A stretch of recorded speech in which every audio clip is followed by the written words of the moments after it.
ان بندوں کے بارے میں فخر کرتا ہے جو حج کے لیے آئے ہیں اور میدان عرفات میں وقوف اختیار کیا ہے، جی اور آ کر کے اللہ تعالیٰ فرشتوں سے سوال کرتا ہے کہ ما اراد ہؤلاء، اللہ تعالیٰ کو معلوم ہے کس لیے یہ لوگ جمع ہوئے ہیں، اللہ تعالیٰ کی رحمت کے طلبگار ہیں، اللہ تعالیٰ کی مغفرت کے طلبگار ہیں، یہ سارے کے سارے فقیر ہیں، اللہ تعالیٰ ہی غنی ہے، اللہ تعالیٰ دیتا ہے، یہ مانگنے کے لیے آئے ہیں۔ یا ایھا الناس انتم الفقراء الی اللہ واللہ هو الغنی الحمید، اس کا عملی مظاہرہ کرنے کے لیے یہ لوگ میدان عرفات میں آئے ہیں، جی اور فرشتوں سے فخر کرتے ہوئے اللہ تعالیٰ فرماتے ہیں اتونی شعثا غبرا، پراگندہ بال لے کر کے، میل کچیل لے کر کے یہ یہاں پر حاضر ہوئے ہیں، دور دراز سے، دور دراز کے مقامات سے آئے ہیں حج کرنے کے لیے، میری مغفرت طلب کرتے ہوئے، میری رحمت کے طلبگار بن کر کے۔ جی تو یہ بھی فضیلت ہے، اور اسی طرح سے یوم عرفہ کی فضیلت کے بارے میں رسول اللہ صلی اللہ علیہ وسلم نے فرمایا دنیا کا سب سے افضل ترین دن، سال کا جو افضل ترین دن ہے وہ یوم عرفہ ہے، افضل الایام یوم عرفہ۔ اور اس کی ایک اہمیت یہ بھی ہے جیسا کہ حدیث میں آتا ہے کہ کچھ یہودیوں نے عمر رضی اللہ تعالیٰ عنہ سے کہا کہ تمہارا جو قرآن ہے اس میں ایک آیت ہے، وہ جس وقت آیت نازل ہوئی، اگر ہم پر وہ آیت نازل ہوتی تو جس دن وہ آیت نازل ہوئی اس دن ہم عید مناتے۔ جی تو عمر رضی اللہ تعالیٰ عنہ کو سمجھ میں آ گیا کہ کون سی آیت مراد ہے، کون سی آیت کے بارے میں یہ لوگ کہہ رہے ہیں۔ تو عمر رضی اللہ تعالیٰ عنہ نے فرمایا مجھے پتہ ہے کہ وہ آیت کب نازل ہوئی، کہاں نازل ہوئی، کس جگہ نازل ہوئی، کس دن نازل ہوئی، جی سب پتہ ہے مجھے۔ وہ یوم عرفہ کو نازل ہوئی، جمعے کے دن نازل ہوئی، جب آپ صلی اللہ علیہ وسلم میدان عرفات میں تشریف فرماتے، وقوف کیا تھا حج کے دوران، یہ آیت نازل ہوئی الیوم اکملت لکم دینکم واتممت علیکم نعمتی ورضیت لکم الاسلام دینا۔ جی بہت عظیم آیت ہے، اس میں بتایا گیا کہ یہ جو دین اسلام اور اسلام کی جو شریعت ہے مکمل ہو گئی۔ اس سے پہلے بہت سارے احکام نازل ہوئے، یہ ایک حکم باقی رہ گیا تھا حج کا، تو رسول اللہ صلی اللہ علیہ وسلم نے وہ حج کا عمل بھی ادا کر دیا اور لوگوں کو بتا دیا کہ حج کا کیا طریقہ ہے، حج کیسے ادا کرنا چاہیے۔ الحمدللہ یہ آیت اس وقت نازل ہوئی۔ اور اسی طرح سے جو لوگ وقوف عرفہ کرتے ہیں حج کے لیے آ کر کے، جی اللہ تعالیٰ کا یہ وعدہ ہے کہ اللہ تعالیٰ ان کے گناہوں کو معاف کر دیتا ہے۔ سبحان اللہ، جی اگر اللہ تعالیٰ کسی کے گناہوں کو معاف کر دے تو اللہ تعالیٰ کا سب سے بڑا انعام ہے، جیسا کہ ایک دوسری آیت میں اللہ تعالیٰ نے فرمایا لِيَغْفِرَ لَكَ اللَّهُ مَا تَقَدَّمَ مِن ذَنبِكَ وَمَا تَأَخَّرَ وَيُتِمَّ عَلَيْكَ نِعْمَتَهُ، جی تاکہ اللہ تعالیٰ تمہارے اگلے پچھلے سارے گناہوں کو معاف کر دیں اور اپنی نعمت تم پر تمام کر دے۔ تو اللہ تعالیٰ کا اپنے بندوں کے گناہوں کو بخش دینا، معاف کر دینا، یہ اللہ تعالیٰ کی بہت بڑی نعمت ہے۔ یقین۔ تو یہ ساری فضیلتیں یوم عرفہ کے تعلق سے احادیث میں موجود ہیں، مذکور ہیں۔ یہ جو میدان عرفات یا وقوف عرفہ ہے اس کا ذکر جیسا کہ میں نے بتایا قرآن مجید میں بھی آیا ہے، الحمدللہ۔ بارک اللہ فیکم۔ شیخ محترم، حاجیوں کے لیے تو وہ وقوف عرفہ کرتے ہیں، جو غیر حاجی ہیں جی ان کے لیے عرفے کے دن کیا اعمال مسنون ہیں؟ دیکھیے، جو لوگ حج کرنے کے لیے گئے ہیں ان کے لیے یہ سارے اعمال ہیں جی کہ وہاں پر ان کو وقوف کرنا ہے، اور بھی ان کا عمل ہے جیسا کہ میں نے اس سے پہلے بتایا تھا حاجیوں کے لیے کہ ظہر اور عصر کی نماز ادا کرنے کے بعد سے سورج غروب ہونے تک ان کو مسلسل اللہ تعالیٰ سے دعا کرنا ہے، جی ہاتھ اٹھا کر، رو کر، گڑ گڑا کر دعا کریں، اللہ تعالیٰ کو یاد کریں، اپنے حق میں دعا کریں، اپنے رشتہ داروں کے بارے میں دعا کریں، اپنی اولاد کے بارے میں دعا کریں، والدین کے بارے میں دعا کریں، ان کی ہدایت کے لیے، حق پر ثابت رہنے کے لیے، اور ساری امت مسلمہ کے حق میں امت مسلمہ جس حالت سے گزر رہی ہے، جس طرح ان کے بعض لوگوں پر مظالم ہو رہے ہیں، تو ان کے حق میں اللہ تعالیٰ سے دعا کریں۔ اور جو غیر حاجی ہیں وہ کیا کریں یوم عرفہ کو؟ تو اس دن وہ روزہ رکھیں۔ جی یہ اہم عبادت ہے ان کے لیے جو غیر حاجی ہیں، 9 تاریخ کو روزہ رکھیں۔ اور اس کی کیا فضیلت ہے، اس کے بارے میں رسول اللہ صلی اللہ علیہ وسلم نے فرمایا، صیام یوم عرفہ احتسب علی اللہ ان یکفر السنۃ الماضیہ والسنۃ الباقیہ، کہ یوم عرفہ کا روزہ، اس کے بارے میں مجھے اللہ تعالیٰ سے امید ہے کہ اس دن روزہ رکھنے کے سبب پچھلے 1 سال کے گناہ اور اگلے 1 سال کے گناہ معاف ہو جائیں گے۔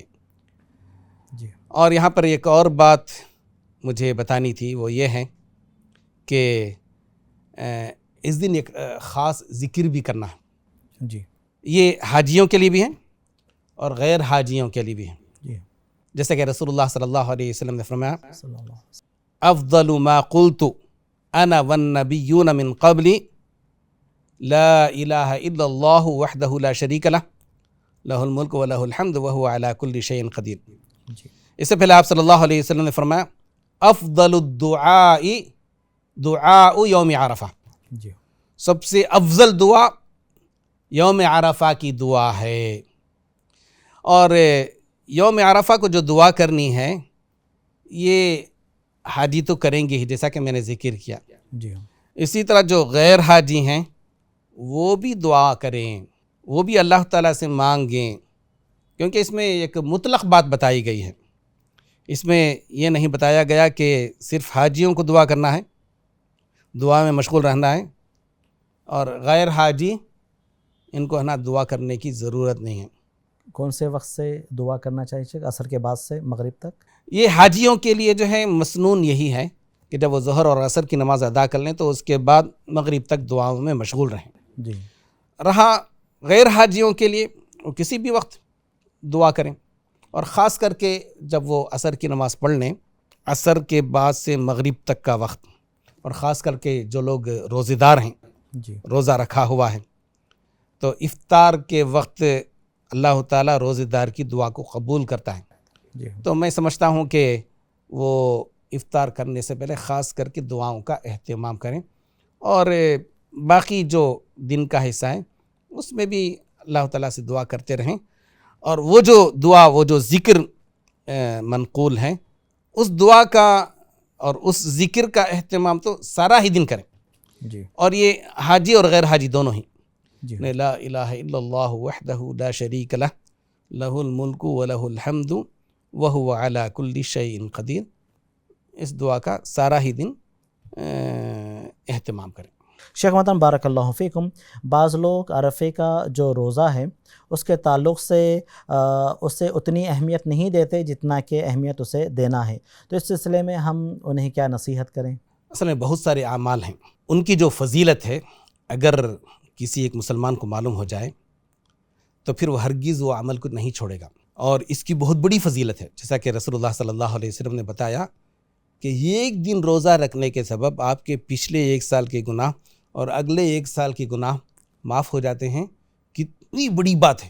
جی جس کو اس فضیلت کے بارے میں معلوم نہیں تو پھر وہ کوتاہی کر سکتا ہے، وہ روزہ ہو سکتا ہے چھوڑ دے، اور یا اگر کسی کو اس بات پر یقین نہیں، لیکن وہ کون بدبخت ہوگا جو رسول اللہ صلی اللہ علیہ وسلم نے اگر کوئی خوشخبری سنائی ہے، کسی عمل کی فضیلت بتائی ہے، اور اس کو یقین نہ ہو، تو کسی کو علم میں کمی ہے یا کسی کے یقین میں کمی ہے تو وہی شخص روزہ چھوڑے گا، ورنہ چاہے وہ روزہ ہو، چاہے دوسرا کوئی بھی عمل ہو، جی وہ ہرگز چھوڑے گا نہیں۔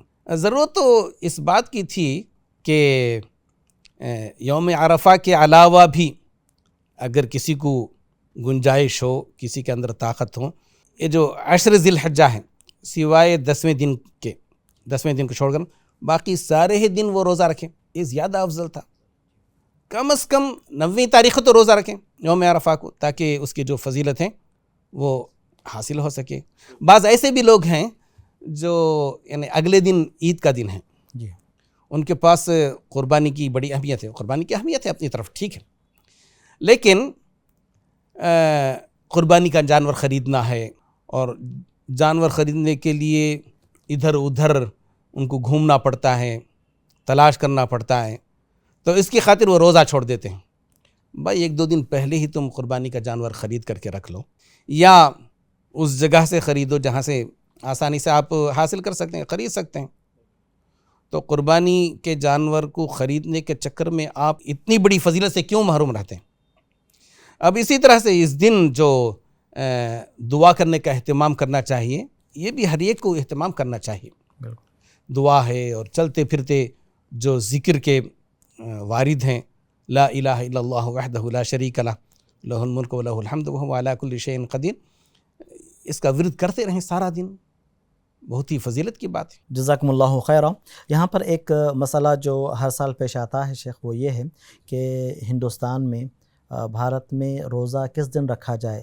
کیا سعودیہ کے مطابق جس دن وہاں وقوف ہو رہا ہے, وقوف عرفہ, اس دن رکھا جائے, یا پھر ہم یہاں پر 9 ذی الحجہ کو رکھ لیں, عید کے ایک دن پہلے؟ دیکھیے, ہمارے حساب سے ہم نے جس دن چاند دیکھا ذی الحجہ کا, وہ حساب آپ سمجھ لیں. تو اس حساب سے جو دن 9 ذی الحجہ بنتا ہے تو اس دن آپ کو روزہ رکھنا ہے. وہی دن آپ کے لیے عرفے کا دن ہے, یوم عرفہ. اور الحمدللہ یعنی اس سال جو ہم روزہ رکھنے والے ہیں 9 ذی الحجہ جس دن آ رہی ہے وہ جمعے کا دن ہے, اور اس سے ایک دن پہلے جو جمعرات کا دن ہے, اور جمعرات کے دن روزہ رکھنا سنت ہے, تو پھر جمعے کے دن بھی روزہ رکھ لیں, جمعرات کے دن بھی روزہ رکھ لیں. انشاءاللہ جو اجر اللہ تعالیٰ نے رسول اللہ صلی اللہ علیہ وسلم کی زبانی بتایا ہے وہ اجر آپ کو مل جائے گا انشاءاللہ. اور اگر جمعے کے دن جیسا آ رہا ہے عرفے کا دن ہندوستان کے مطابق, تو اس دن بھی روزہ رکھا جا سکتا ہے, اس لیے کہ جمعے کے دن روزہ رکھنا منع ہے؟ نہیں, صرف جمعے کے دن روزہ رکھنے سے ممانعت ہے, اس میں کوئی شک نہیں. جی, لیکن کسی سبب سے آپ روزہ رکھتے ہیں جمعے کے دن, صرف جمعے کے دن, تو اس میں کوئی حرج نہیں. جیسے کہ عرفے کا دن ہے, عرفہ کا دن یعنی 9 ذی الحجہ جمعے کے دن ہی آ رہا ہے, تو پھر اس دن روزہ رکھنے میں کوئی حرج نہیں. یوم عاشوراء مثال کے طور پہ جمعے کے دن آیا تو پھر اس دن روزہ رکھ لے سکتے ہیں, کوئی حرج نہیں انشاءاللہ. جزاکم اللہ خیرہ. اسی طرح شیخ, جو وقوف عرفہ میں ٹہرنا ہے حاجیوں کو, اگر کوئی مغرب تک وقوف نہیں کر پایا تو اس کے لیے کیا حکم ہے؟ دیکھیے, وقوف عرفہ حج کا ایک رکن ہے, جی, لیکن وقوف عرفہ کے تعلق سے ایک واجب بھی ہے. وہ یہ ہے کہ سورج غروب ہونے تک وہ میدان عرفات میں وقوف کرے, میدان عرفات ہی میں رہے. بلکہ بیریکیڈ وغیرہ ڈال کر کے آج کل بند کر دیا جاتا ہے, کسی کو باہر نکلنے ہی نہیں دیا جاتا. پہلے ایسا ہوتا تھا کہ بعض لوگ میدان عرفات سے باہر بھی رک جاتے تھے اور وہیں سے روانہ بھی ہو جاتے تھے, نکل بھی پڑتے تھے. ان کا تو حج ہی غارت ہو گیا, حج ہوا ہی نہیں ان کا, کیونکہ جو یوم عرفہ ہے فجر کے بعد سے وہ وقت شروع ہوتا ہے اور مغرب تک رہتا ہے. جی, مغرب تک یعنی سورج کے غروب ہونے تک وہاں پہ وقوف کرنا یہ واجب ہے. اگر کسی کا وقوف مغرب تک نہیں ہو سکا, سورج کے غروب ہونے تک نہیں ہو سکا, تو پھر اس کو اجازت ہے کہ وہ دوسرے دن جو فجر صادق ہے, اگلی جو رات ہے, وہ فجر صادق تک ایک لمحے کے لیے بھی اگر میدان عرفات میں وقوف کر لیا یا وہاں سے گزر بھی گیا تو پھر اس کا حج ہو جاتا ہے اور وقوف عرفہ اس کا ہو جاتا ہے. انشاءاللہ اس پر کوئی حرج نہیں. کسی مجبوری کے سبب کوئی تاخیر سے پہنچا تو اس کے لیے گنجائش ہے. جی, جزاکم اللہ خیر. شیخ ہم اسی طرح کیا یوم عرفہ کو تکبیرات بلند کرنا ہے غیر حاجی کو؟ جی ہاں, یہ جو تکبیرات ہیں جب ذی الحجہ کا مہینہ شروع ہوتا ہے نا, تبھی سے بازاروں میں, گھر میں, دکان میں, مساجد میں, راستوں میں آتے جاتے ہوئے تکبیرات بلند کرنے چاہیے، اور خاص کر کے جو عرفات کا دن ہے، یوم عرفہ، اس دن تو تکبیرات خصوصی طور پر بلند کرنے چاہیے۔ نماز کے بعد، نماز کے بعد بھی، نماز سے پہلے، خصوصی طور پر نماز کے بعد ہی جو اہتمام کرتے ہیں اور باقی جو اوقات ہیں اس میں اہتمام نہیں کرتے، یہ صحیح نہیں ہے۔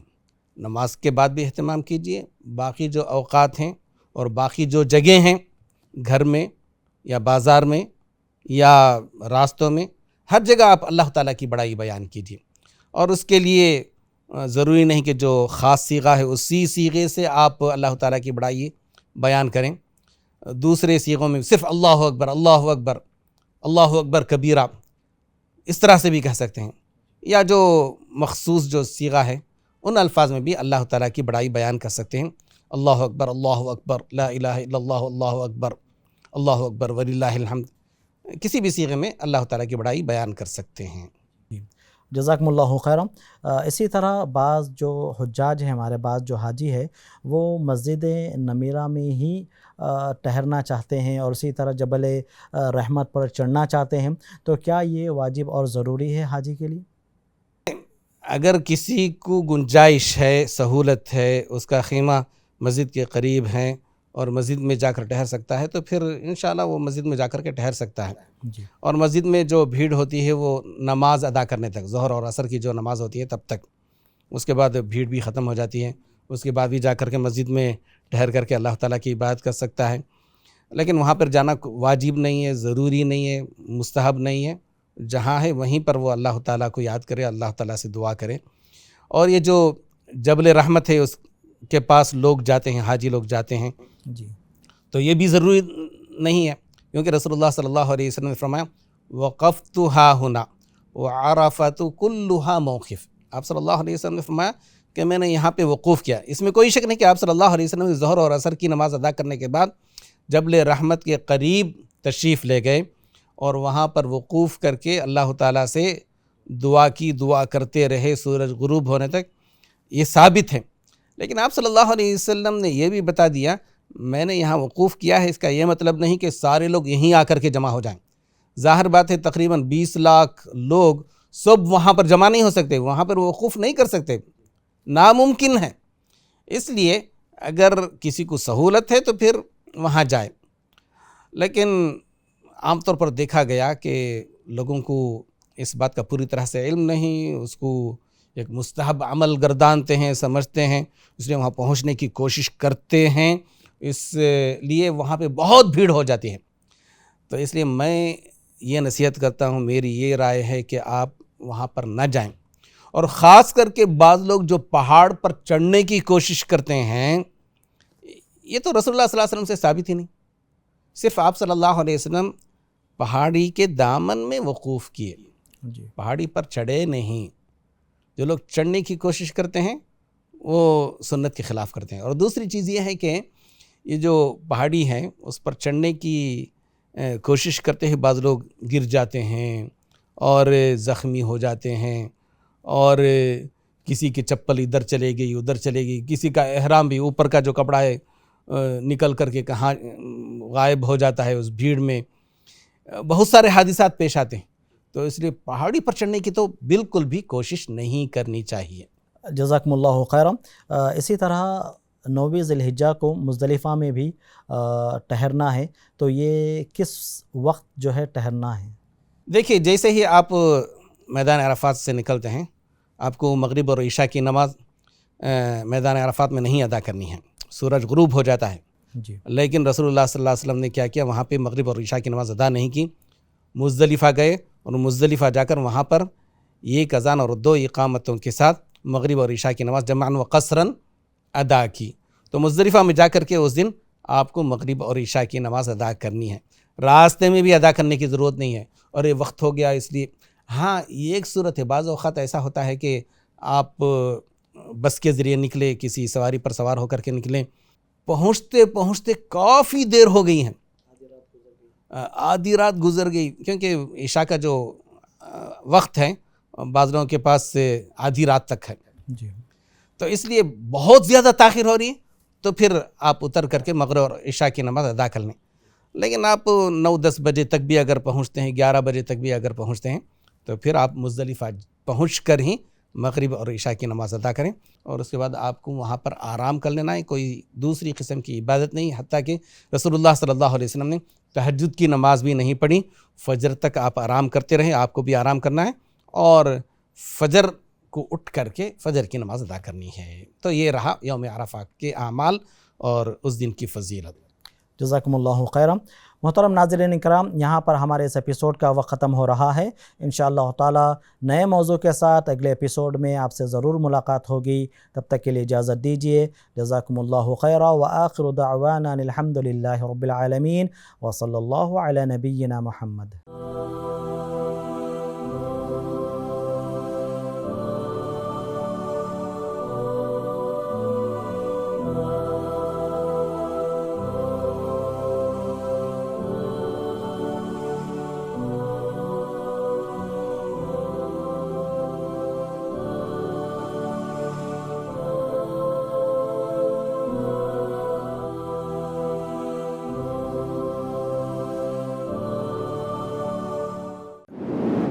مرسی ٹی وی کے مزید ویڈیوز کے لیے ہمارے چینل کو سبسکرائب کریں اور بیل آئیکن کو کلک کرنا نہ بھولیں۔ جزاک اللہ خیر۔ مرسی ٹی وی، پیغام رحمت۔